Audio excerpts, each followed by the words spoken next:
ఇప్పుడు మీకు నేను టవల్ ర్యాప్ ఎలా చేయాలనేది చూపెడతాను. సో టవల్ ర్యాప్ చేసే ముందు ఎప్పుడు కూడా ఈ టవల్ ఉంది కదా, ఈ టవల్ని లోపలికి ఫోల్డ్ చేసుకోండి. ఓకే, చూడండి ఆ ఫోల్డ్ అనేది లోపలికి ఉండాలి. అండ్ ఫస్ట్ ఫోల్డ్ చేసిన టవల్ని హెడ్ కిందకి తీసుకువెళ్ళి ఇటువైపు లీస్ట్ పెట్టుకోండి. అంటే ఎక్కువ లాంగ్ పెట్టుకోకుండా తక్కువ లాంగ్ పెట్టుకొని అది ఇలాగా కరెక్ట్గా ఫోర్ హెడ్ మించి రోల్ అయ్యేటట్టుగా పెట్టుకోవాలి. అండ్ మళ్ళీ ఇటువైపుది ఒక టర్న్ చేసి మీరు ఇలా ఫోల్డ్ చేసుకోవడం వల్ల ఇక్కడ టవల్ పెట్టడానికి ఒక ప్లేస్ వస్తుందన్నమాట. అందులో టక్కిన్ చేసి నీట్గా ఈ రెండు ఫోల్డ్స్ని కూడా తీసుకువెళ్ళి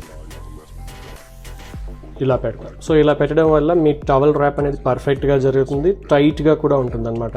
సో చూడండి, పడను కూడా పడదు. ఓకే, సో మీరు ఎంత ఇది చేసినా కూడా పడదు, క్లయింట్ ఊగిపోతుంది. ఓకే, సో చూసారు కదా, టైట్గా ఉంటుంది. డన్.